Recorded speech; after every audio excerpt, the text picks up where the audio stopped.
दोस्तों नमस्कार। Education zone में आपका हार्दिक स्वागत है। आज हम एजुकेशन के प्लेटफॉर्म से देखते हैं एक नया टॉपिक लेके आए हैं। एक नया सब्जेक्ट हिस्ट्री सब्जेक्ट में एक नया टॉपिक है आज हमारा, जो देखते हैं जैन धर्म। जैन धर्म में आज हमारा एक नया टॉपिक है।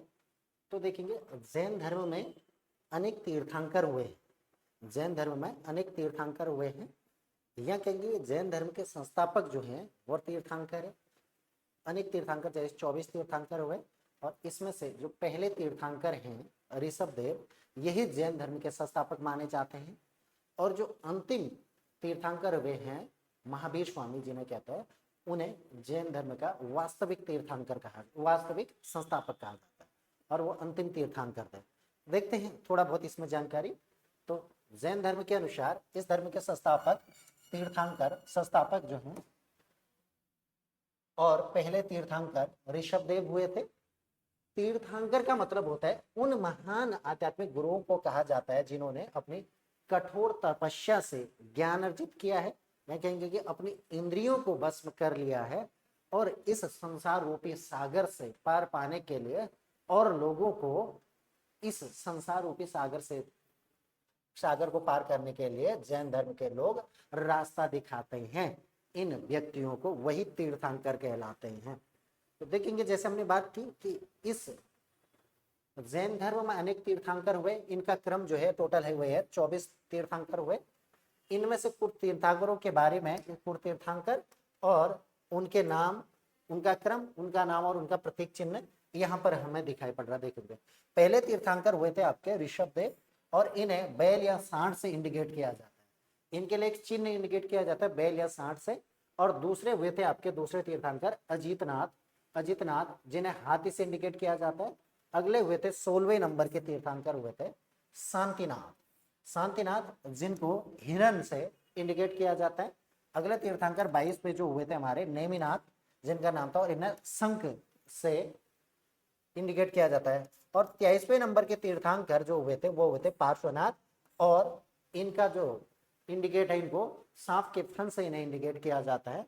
और 24वें और अंतिम तीर्थंकर महावीर स्वामी थे, जिन्हें वास्तविक संस्थापक कहा जाता है, और इनके लिए शेर का चिन्ह या शेर, इन्हें शेर से इंडिकेट किया जाता है। तो देखते हैं पहले जो थे तीर्थंकर, इन तीर्थंकरों के बारे में हमें उतनी जानकारी नहीं मिलती है। पहले इतना मिलता है कि ऋषभ देव पहले तीर्थंकर थे, और इन्हीं के द्वारा इस वंश की स्थापना की गई थी, या कहेंगे कि जैन धर्म की स्थापना इनके द्वारा की गई थी। अब इसमें थोड़ी सी बहुत हमें 23वें तीर्थंकर जो थे पार्श्वनाथ, इनके बारे में जानकारी मिलती है। तो देखिए ये 23वें तीर्थंकर पार्श्वनाथ के बारे में थोड़ा सा पढ़ते हैं हम। देखेंगे पार्श्वनाथ, जैन धर्म में पार्श्वनाथ ये 23वें नंबर के तीर्थंकर हैं, और इन्हें झारखंड के समेत पर्वत पर ज्ञान की प्राप्ति हुई थी। इन्हें ज्ञान की प्राप्ति झारखंड के, अब वर्तमान में जो झारखंड है वहां पर समेत पर्वत है, और वहां पर इन्हें ज्ञान की प्राप्ति हुई थी। तो देखेंगे ज्ञान प्राप्ति के बाद इन्होंने 4 नियम बताए, जिन्हें चतुर्याम नियम कहते हैं, या चातुर्यम नियम जिन्हें धर्म कहा जाता है या नियम कहा जाता है।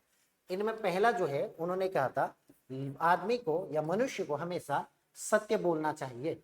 मनुष्य को हमेशा सत्य बोलना चाहिए, और हिंसा नहीं करनी चाहिए, चोरी नहीं करनी चाहिए, और संपत्ति नहीं रखनी चाहिए। ये 4 चीज बताए। क्या क्या? हिंसा नहीं करना, हमेशा सदा सत्य बोलना चाहिए, चोरी न करना, और संपत्ति न रखना। ये बातें किन्होंने की? ये बातें पार्श्वनाथ ने की ज्ञान प्राप्ति के बाद। और इन्हें चतुरायन धर्म या चतुरायन नियम भी कहा जाता है इनका। और महावीर स्वामी और इनके बीच लगभग 250 साल का अंतर रहा है। यह कहेंगे कि इनके जन्म और महावीर के जन्म के बीच का अंतर जो है 250 साल का है। आगे बढ़ते हैं, देखते हैं पार्श्वनाथ के बाद अब आते हैं मेनली महावीर स्वामी के बारे में पढ़ते हैं। महावीर स्वामी, इनको पढ़ते हैं महावीर स्वामी को। महावीर स्वामी के बारे में बात करें तो ये महावीर स्वामी 24वें और अंतिम तीर्थंकर है। इनके बाद से कोई भी तीर्थंकर नहीं हुआ है जैन धर्म में। जैन धर्म में कोई भी तीर्थंकर इनके बाद से नहीं हुआ है। इन्हें वास्तविक संस्थापक माना जाता है। वास्तविक संस्थापक क्यों माना जाता है इन्हें? क्योंकि इन्हीं के समय में जो जैन धर्म था सबसे ज्यादा विकास पर था या चरमोत्कर्ष पर था। कहेंगे कि सबसे ज्यादा जैन धर्म का फैलाव यहाँ प्रचार प्रसार इन्हीं के समय में होता है और इनके बाद से हुआ था। इनका जन्म 540 ईस्वी पूर्व में कुंडग्राम वैशाली में हुआ था। अगर इनके बचपन जो पारंपरिक जीवन की बात करें, पिता का नाम सिद्धार्थ था, माता त्रिशला और भाई एक था नंदीवर्म। एक छोटी सी उम्र में शादी होगी, यशोदा के साथ शादी होगी, उसके बाद एक पुत्री की प्राप्ति होती है जिसका नाम होता है प्रियदर्शिनी। और प्रियदर्शिनी का विवाह जो होता है ये जमाली के साथ होता है, इनके दामाद। महावीर स्वामी के पिता सिद्धार्थ जो है ज्ञात्रिक कुल के राजा थे और महावीर स्वामी के बचपन का नाम वर्धमान था। इनके बचपन का नाम वर्धमान था और ये वैशाली के ज्ञात्रिक कुल के राजा इनके पिता थे सिद्धार्थ। तो ये तो इनका थोड़ा परिचय था महावीर स्वामी का। आगे देखते हैं इनके बारे में और पढ़ते हैं। अब देखते हैं महावीर स्वामी जो है इनका सन्यासी जीवन की बात करते हैं तो ये महावीर स्वामी ने 30 वर्ष की उम्र में गृह त्याग किया था अपने नंदीवर्धन की आज्ञा से।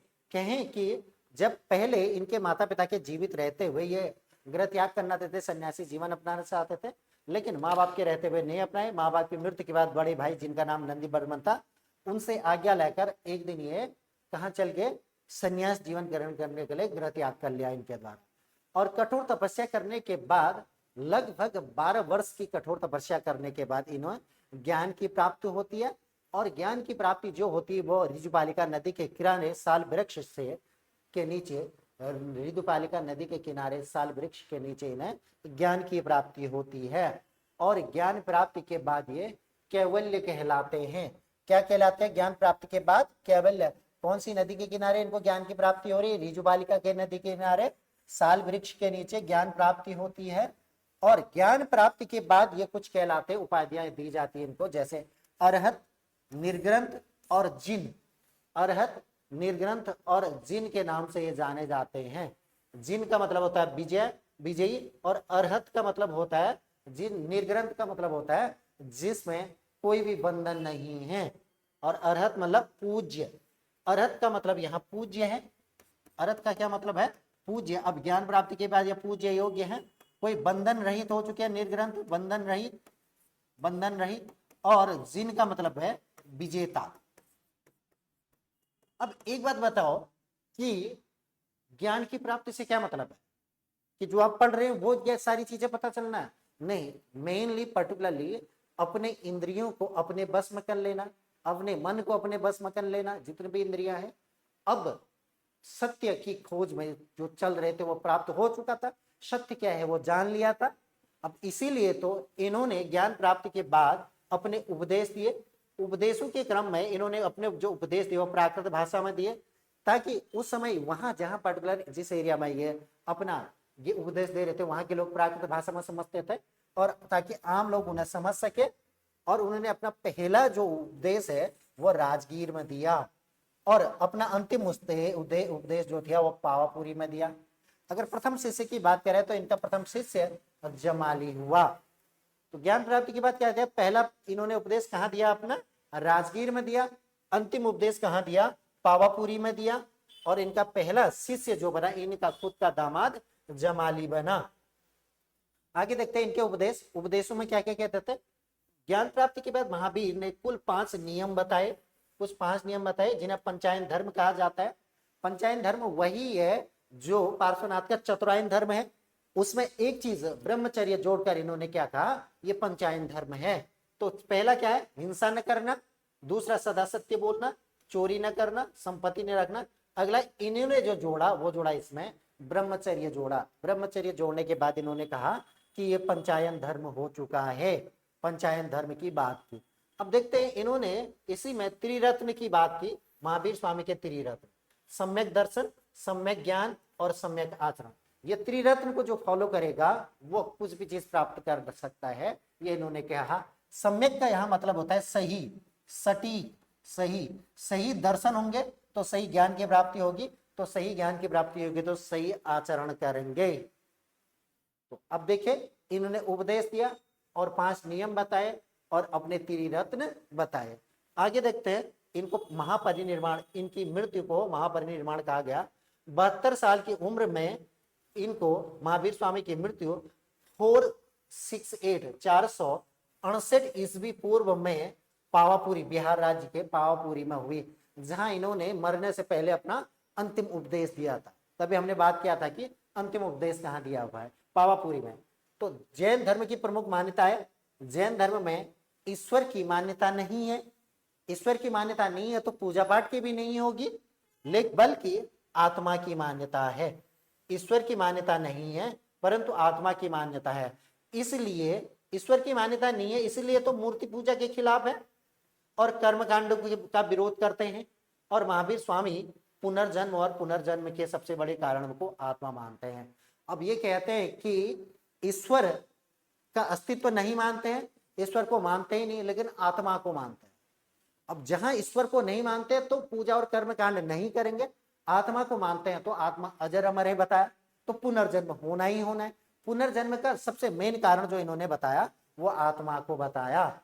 तो आत्मा को तो इन्होंने कहा इस पुनर्जन्म के चक्र से पार पाने के लिए आपको क्या मोक्ष की प्राप्ति करनी पड़ेगी। मोक्ष की प्राप्ति के लिए कुछ ये रास्ते बताए, इन रास्तों पर चलकर आपको मोक्ष की प्राप्ति हो सकती है और जीवन मरण के चक्र से आप पार पा सकते हैं। ये इनका मानना था महावीर स्वामी का। जैसे ही ये 468 में इनकी मृत्यु होती है, जैसे 468 में इनकी मृत्यु होती है तो इनके अनुयायियों के द्वारा, इनके जितने भी अनुयायी थे, इनके धर्म को आगे बढ़ाया जाता है। और महावीर के दो अनुयायी थे, महावीर के दो अनुयायी थे, एक का नाम था स्थूलभद्र, एक का नाम था भद्रभाव। एक का नाम था स्थूलभद्र, एक का नाम था भद्रभाव। और ये दोनों आगे चलकर महावीर की मृत्यु के बाद ये आगे चले और इनकी विचारधारा में अंतर आने लगा या इनकी आइडियोलॉजी नहीं मिलेगी, तो जिसकी वजह से इन्होंने इस जैन धर्म को दो शाखाओं में बांट दिया और जैन धर्म पर्टिकुलरली दो शाखाओं में बट गया। जैन धर्म के जो अनुयायी थे एक भद्रबाहु थे और एक स्थूलभद्र थे। स्थूलभद्र के द्वारा एक नई शाखा चलाएगी जिसे श्वेतांबर कहते हैं और इनके द्वारा दिगंबर चलाई। किनके द्वारा? भद्रबाहु के द्वारा। स्थूलभद्र द्वारा जो श्वेतांबर चलाया गया उसमें मान्यता की ये सफेद वस्त्र धारण करते हैं। श्वेतांबर का मतलब है सफेद वस्त्र धारण करने वाला और दिगंबर का मतलब है जो नग्न अवस्था में रहते थे। अगर आपसे पूछा जाए कि इस दोनों में श्वेतांबर और दिगंबर में महावीर स्वामी के नजदीक कौन है या जैन धर्म के नजदीक कौन है तो जैन धर्म की दो ही शाखा। तो जैन धर्म में महावीर स्वामी के नजदीक जो है वो दिगंबर शाखा वाले हैं। अब दिगंबर शाखा में कहेंगे तो ये थोड़ा सा ट्रेडिशनल वाले हैं। ट्रेडिशनल वाले का मतलब है जैसे as it is Mahavir Swami ने जो चीजें बताई थी उसको फॉलो करने वाले, कुछ नया परिवर्तन नहीं चाहते हैं। और जैसे बताया कि महावीर ने कहा कि ईश्वर की मान्यता नहीं है तो मूर्ति पूजा नहीं करेंगे, कोई भी मूर्ति पूजा नहीं करते हैं। और ये महावीर स्वामी को ईश्वर ने एक महान पुरुष मानते हैं। वैसे ही जो श्वेतांबर वाले हैं थोड़े परिवर्तनवादी हैं तो ये महावीर स्वामी की पूजा भी करते हैं। जो आज की डेट में महावीर स्वामी की फोटो जैसे ये फोटो देखते हैं, पूजा पाठ करते हैं, तो ये श्वेतांबर वाले करते हैं, श्वेतांबर वाले करते हैं। तो देखते हैं आगे इनमें अंतर देखते हैं। महावीर स्वामी के द्वारा जो जैन धर्म चलाया गया था ये जैन धर्म आगे चलकर आइडियोलॉजी नहीं मिलने के कारण दो शाखाओं में बट गया। एक को श्वेतांबर कहा गया, दूसरे को दिगंबर कहा गया। श्वेतांबर को चलाने वाले कौन है? श्वेतांबर को चलाने वाले स्थूलभद्र है और दिगंबर को चलाने वाले भद्रबाहु हैं। तो देखते हैं अंतर पढ़ते हैं इनमें। अच्छा, उससे पहले थोड़ी सी और जानकारी लेंगे, अंतर तब देखेंगे। मौर्य काल में अब देखेंगे जब दो शाखाओं में बटा, इसी में से देखने को मिला मौर्य काल में 12 वर्ष का अकाल पड़ा। एक फेमाइन आया जो 12 वर्ष का भीषण अकाल पड़ा। कहां पर? बिहार क्षेत्र पर। इस अकाल के कारण भद्रबाहु अपने अनुयायियों के साथ कर दक्षिण भारत के कर्नाटक चले गए। दक्षिण भारत के कर्नाटक चले और इस कर्नाटक में जाते समय दक्षिण पूर्वोत्तर भारत से कहेंगे मगध राज्य से, यह कहेंगे कि जो मगध है, मगध से यहाँ का शासक पाटलिपुत्र का शासक एक जो चंद्रगुप्त मौर्य वंश का शासक, इन्हीं के साथ भद्रबाहु के साथ दक्षिण भारत चले गए। दक्षिण भारत जाने के क्रम में कर्नाटक के श्रावण बेलगोला में इस